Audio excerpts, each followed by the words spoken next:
どうも、ゆちチャンネルです。いつもご視聴いただきありがとうございます。レクサス車にね、詳しい方ですと、もしかしたらお気づきの方もいるかもしれないんですが、実はですね、今乗っているこの車は、私の愛車 NX ではないんですよね。実はですね、今、私の愛車 NX ちゃんはですね、マイディーラーにて、とあるカスタムを行うべく入庫してるんですよ。で、どんなカスタムをね、するのかっていうのは、今後のお楽しみということで、一体何をやるんだと気になる方は、ぜひね、チャンネル登録していただいて、そのカスタムのね、内容をお待ちいただけると嬉しいかなと思います。ということで、今回はですね、台車でお借りした、このレクサス RX350H 肉モデルですね、のバージョン L になります。そちらをお借りしましたので、今回はね、高速の試乗インプレッションということで、前回はね、一般道での試乗インプレッションやりましたけど、もしね、そちらの動画気になる方はね、ぜひ過去動画もチェックしていただきたいんですが、今回はね、改めて、高速の試乗インプレッションということで、やっていきたいかなと思います。それでは、RX350H 試乗インプレッション、行ってきます。で、じゃあね、走り出していこうかなと思います。せっかくね、今パーキングにいまして、新東名の高速道路でですね、120キロ区間の中にいますので、パーキングからの合流ですね、本線への合流のところをまずやっていきたいかなと思います。じゃあね、もう最初からスポーツモードで行ってみたいと思います。じゃあ、ちいさんよろしくお願いします。お願いします。はい、相も変わらずよろしくお願いします。お願いします。じゃあパーキングの方からですね、本線への合流加速、まずはスポーツモードでね、もうやっていきたいかなと思います。60からですね、できれば120ぐらいまで一気に回していきたいかなと思ってます。ちいさんもよく感じ取ってね。すごい狭いじゃん、びっくりした。こ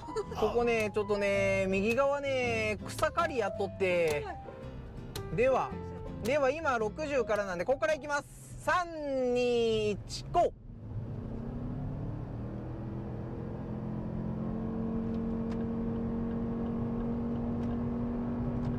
これで120です。ど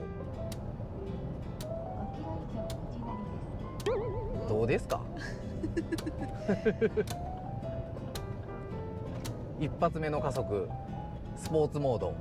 音がスポーツって感じ。っていう感じかな。またじゃあね、前回と同じように今度はちょっとノーマルモードでクルーズをね80でセットしながら80キロからノーマルモードでの加速やっていきたいかなと思います。はい、じゃあ行きます。ノーマルモード80キロからの加速です。3、2、1、GO！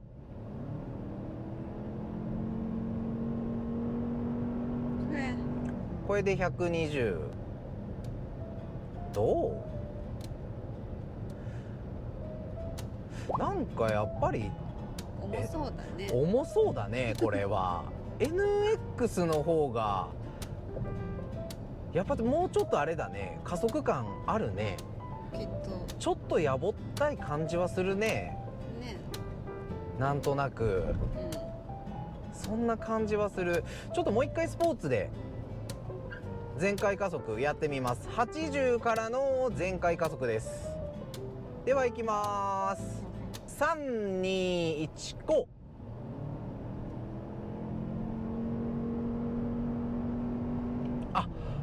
やっぱスポーツモードの方が全然リニアだわ。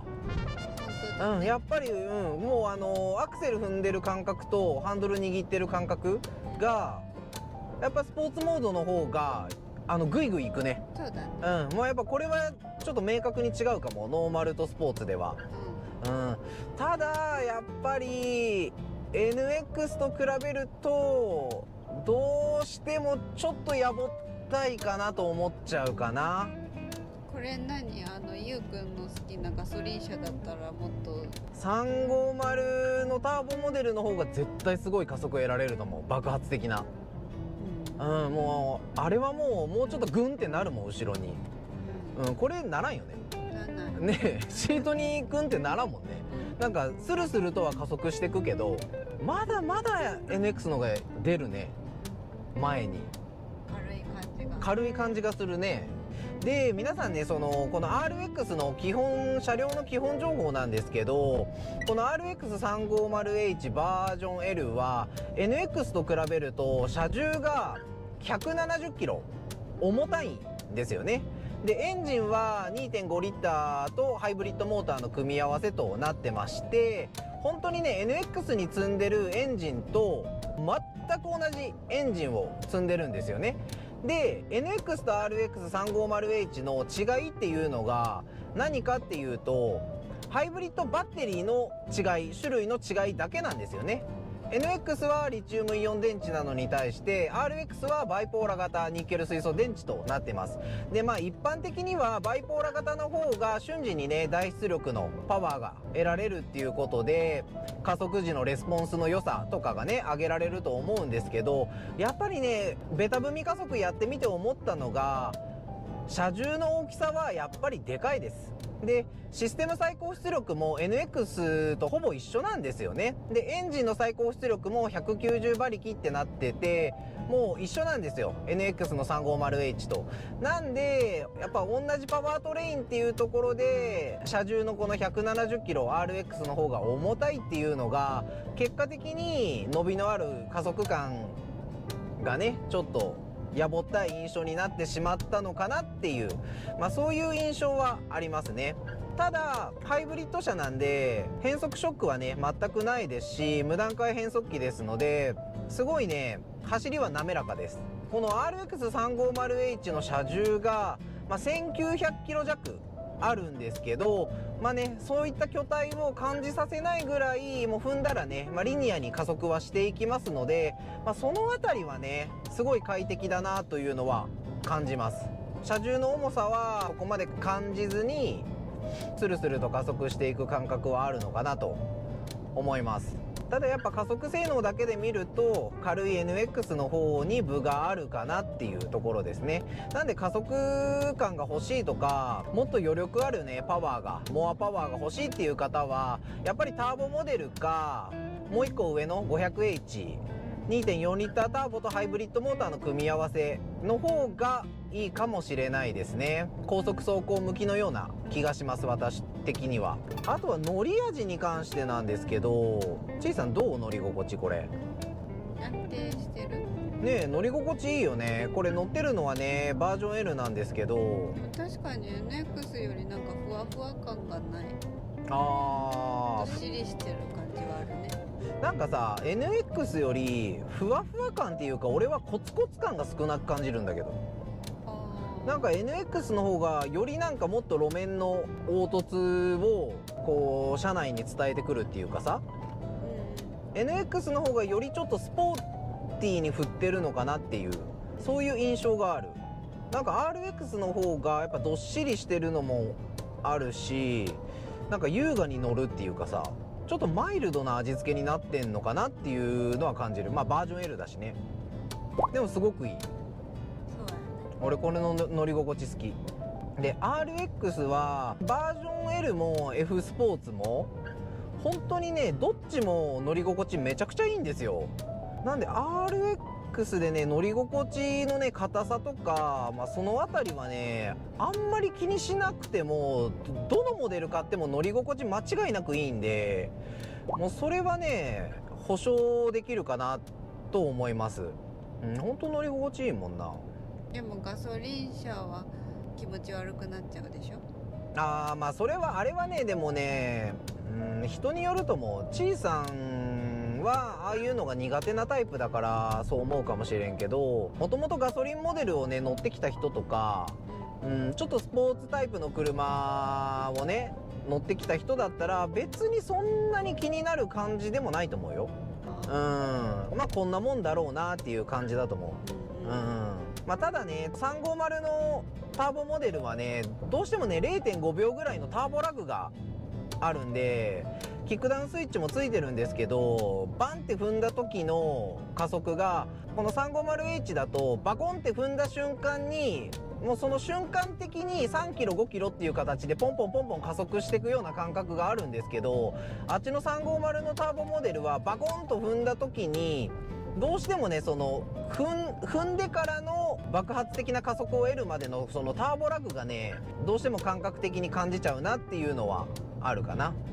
でもまあそれもねシステム上しょうがないんで、もともとああいうターボを乗ってきた方であればそんなめっちゃくちゃ気になるわけでもないし、で RX はねここにパドルシフトがついてるんで、最悪ねパドルシフトで低速域からバコンと踏んじゃってこのパドルでねギアチェンしてって上のギアに上げていくっていう方法を取ればまだそんなねラグも気にならないんじゃないかなとは思います。であとは、RX なんでねこのね静粛性の部分をねちょっと話していこうかなと思うんですけど、どうちいさん RX 静かめっちゃ静かじゃない？ね。本当に RX 静粛性すごい高いと思う本当に NX と比べると。で特にね NX はね NX も静かなんですけど踏むとねエンジンの音がね結構ね車内に入ってくるんですよね。エンジンが頑張ってる音がね踏んじゃうと。でもね RX ってこう今ね走っててこっからね右車線にカーンってこう踏んでった時のこの踏みしろの音がエンジンの音が NX よりもねマイルドなんですよね。なんか遠くの方で鳴ってるようなねやっぱり感覚があるんですよ。だからその辺がやっぱエンジンからの音ノイズ、すごい静粛性頑張ってるんだろうなっていうのはすごい感じる。静粛性高いと思う。でタイヤのロードノイズも今これそんなに気になんないもんね、言うて。 RX いいよねやっぱり。でねやっぱ RX 乗って思ったのがこのねゆとりあるこの室内空間よ。そうやな。本当にこれはゆとりある室内空間いいよ。 NX だともうちょっとキュッとしとるしさ。で俺身長175、6あるじゃん、で座高高めのねブサメン親父やんだからさこう頭がさやっぱ NX だとさ結構この空間頭上の空間がさめっちゃあるってわけじゃないじゃん NX だと。でもこれ RX だとさ拳2個ぐらい入っちゃうもんね。で NX と、前高の高さってそんなねめちゃくちゃ変わってるわけでも多分5センチぐらいかな、5センチぐらい変わってるぐらいなんですけど、でもやっぱり乗って運転してみると頭上の高さがね NX よりもあるんでちょっと開放的に感じるし広く感じるし、あと横幅ね RX はでけえ、本当にでけえ。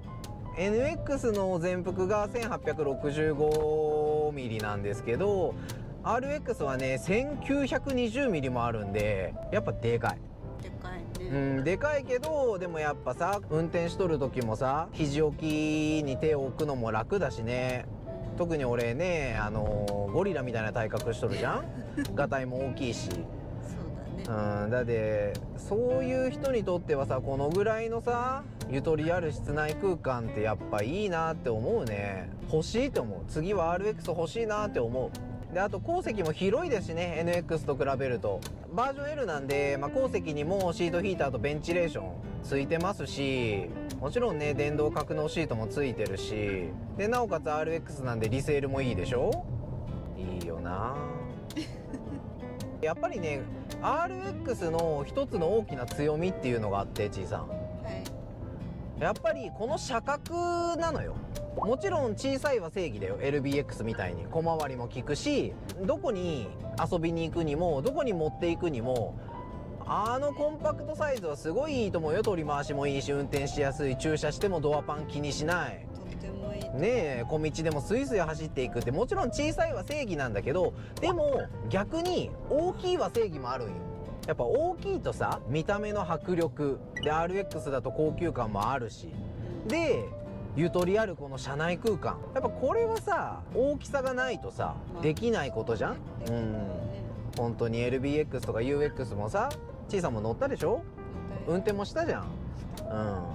今のこの RX のさこの車内空間と比べるとさやっぱ全然違うじゃん、ゆったり感が。なんかそれはそれでね大きいなりのメリットっていうのもあるんだよね。ということで、ここからはですね、運転支援と予防安全装備に関してね、いろいろとインプレッションしていこうと思うんですが、まずはですね、今、90キロぐらいで巡航、80ぐらいか、85ぐらいか、で巡航してるんで、ここでレーダークルーズをセットします。レーダークルーズはタッチトレーサーのこの左上のここのボタンですね。押すと今の速度で走り出します。今こう80でセットしてみたんですけど、もうこれでね、もう触れてるだけでレーントレーシングアシストも入ってますし、全車速追従のレーダークルーズついてますので、前の車間保持しながらレーンも認識しながら一定の速度で走ってくれるんですよね。RX もですね、レーンチェンジアシスト機能がついてますので、レーンチェンジアシストも試していきたいかなと思います。じゃあ右へね、車線変更するので、このウインカーをね、全部下ろすんではなくて半分下ろします。で、そうするとピッといって周囲をご確認くださいと出て、これ今何もしてないんですけど、レーンチェンジをね、自動でしてくれてます。で、もう一度これ左に行きます。半分保持するとピーッといって、これね、何にもやってないですけど、ウインカーが自動で消灯して車線変更が完了すると。ほんと滑らかでね、これはね。でね、ただね、このレーンチェンジアシストめちゃめちゃ滑らかで優れた機能なんですけど、唯一ね、ちょっと残念でもないんだけど、ウインカーがね、通常のウインカー、うちらとかが車線変更する時のウインカーの点滅する回数より多くね、点滅するんですよ。これ何回点滅するのかなと思ってさっきね、数えてみたんですけど、だいたいレーンチェンジアシストを入れようと思ってウインカーを半分倒してからアシストが完了するまでの間、だいたい約12回から13回ぐらいウインカーが点滅してるんで、それが別に気になんなければ使った方がいいかな。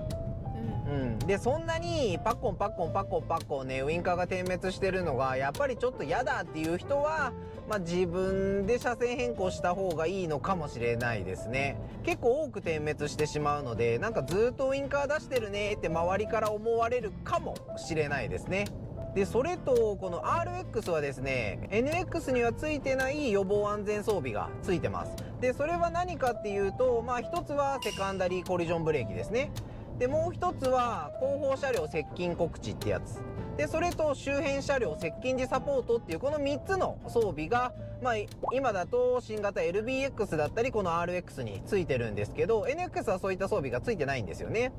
で、これね、ここまで運転してくる中でも何度もね、体験したんで、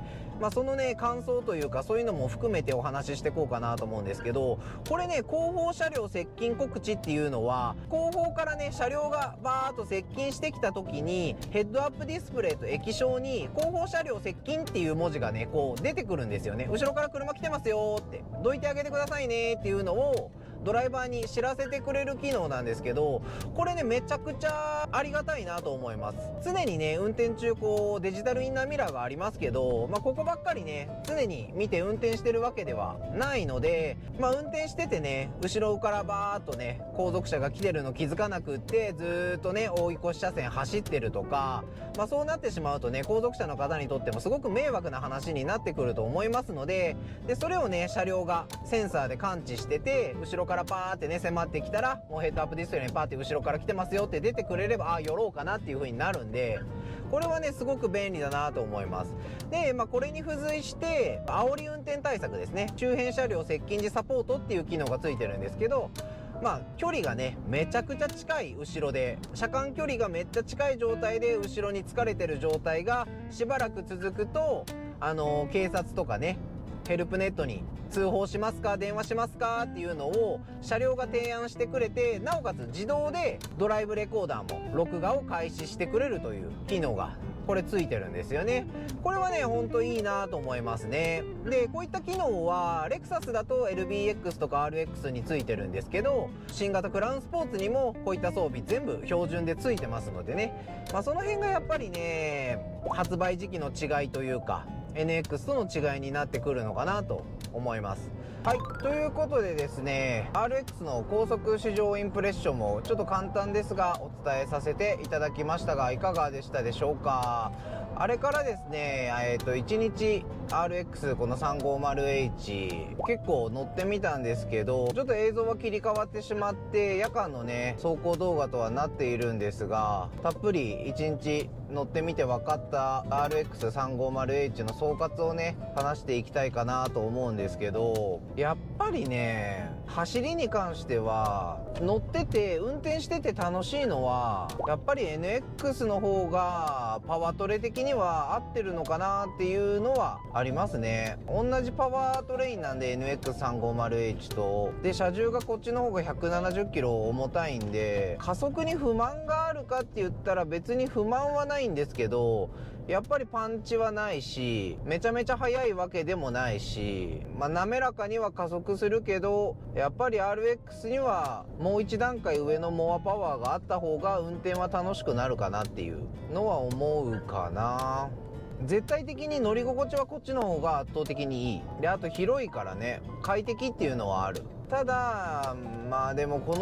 のパワートレこの内装で NX と比べて約120万高いんで、じゃあその120万円分払ってこれに乗り換えたいかって言われたら乗り換えはしないかなっていうところかな。今日ねお借りしたこの台車はまだね年次改良される前のね初期の車体なんで、アンビエントライトの光量もね現行される仕様というか明るくないんですよねこれ車内が。で光る箇所も NX と比べるとセンターコンソール周りとか置くだけ充電周りとか、ドリンクホルダーのねカップホルダーイルミネーションなんかもついてないんで、やっぱ夜間のねアンビエントライトの質感っていうのも今乗ってる NX の方が割とあるかなっていうのは感じましたね。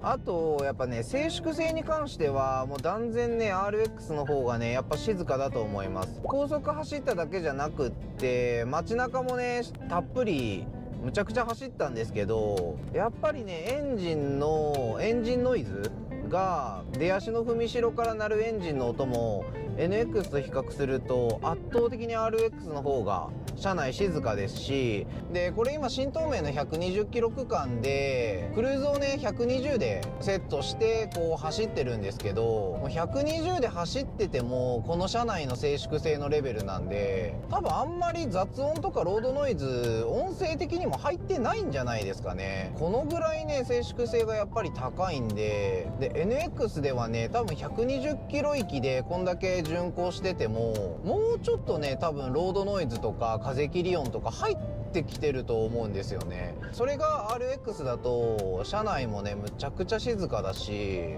エンジン音なんてこの120キロで巡航で流しててももうエンジンの音全く聞こえないですからね。で液晶のエネルギーモニター見て、これ今エンジンとハイブリッドバッテリー両方からパワー供給してるんだなっていうのが分かるぐらいのレベルなんで、やっぱりね静粛性 RX はね格段にやっぱいいなって思いますね。 NX よりも圧倒的に高いなっていうのは感じます。だから静粛性は圧倒的に RX で乗り心地も圧倒的 RX。 ただパワートレに関しては NX の方がよりキビキビ警戒感のある運転の質感というかは感じるかな。 RX の方がゆったり上質なっていう感じかな。で運転してて楽しいかって言われると大人な車って感じ。今回ねお話ししてる内容は本当にね私個人の解釈なんで、人によってね取り方とか感じ方はねまちまちだと思うんで、一概にこれが正解っていうわけではないんですけど、私が普段乗ってる NX と比べて、今日一日ね RX 乗ってみた感じとして思ったのはそういったあたりですね。なので、RX をね今後購入検討されている方、今後年次改良もね入ってくると思うんで、どういうね改良が入るのか、また今後のねレクサスからの発表を待ちたいところではあるんですけど、 RX には NX にはついていないここにねドライバーモニターの監視システムがついているアドバンストドライブっていう機能がついてるんですけど、ぶっちゃけこのアドバンストドライブ絶対にいるかって言われたらそうでもないですね。今日だって渋滞にね巻き込まれて40キロ以下でストップ&ゴーを繰り返す場面っていうのは一回もなかったですし、普段からね、渋滞の多いような地区で高速道路を頻繁に使われる方、首都圏の方ですとか、そういった方だったらねついてて損はない機能かなと思うんですけど、私たちみたいなね地方に住んでる方とか普段そんなにね高速道路を使わない方、あと大型連休とか渋滞しそうな箇所に遠出したりとかを普段あんまりしない方っていうのはアドバンストドライブの機能を使うことっていうのはよっぽどんじゃないとないのかなっていうのは思います。このアドバンストドライブがついてるとその40キロ以下渋滞時の40キロ以下ストップ&ゴーで手放し運転がねできるよっていうこと以外に、じゃあ他になんかメリットがあるのかって言われたら、これといってねそのハンズオフ運転以外にめちゃくちゃ優れてるなっていう機能が付加価値的についてくるわけでもないんで、このアドバンストドライブ絶対に必要かって言われたらそうでもないかなと私は思います。私の使い方がっていうのがあるんですけど、普段のね生活の中でそんなにアドバンストドライブを多用する場面がそんなにないっていうことですね。そういった方は絶対にこの機能がついてなきゃいけないっていうわけではないのかなと思います。ということでですね、今回は RX350H バージョン L の、高速市場インプレッションおよび、一般道市街地を、たっぷり1日走行してみての NX オーナーから見た RX という形でお話しさせていただきました。最後までご視聴いただきありがとうございます。こんな感じでですね、このチャンネルはレクサス関連の様々なね市場の動画であったり内外装の動画とかですね、私独自の比較系動画いろいろとアップしてますので、ご興味ある方はぜひチャンネル登録、あとですねいいねで応援していただけるととっても嬉しいです。よろしくお願いします。ではまた次回の動画でお会いしましょう。またねー。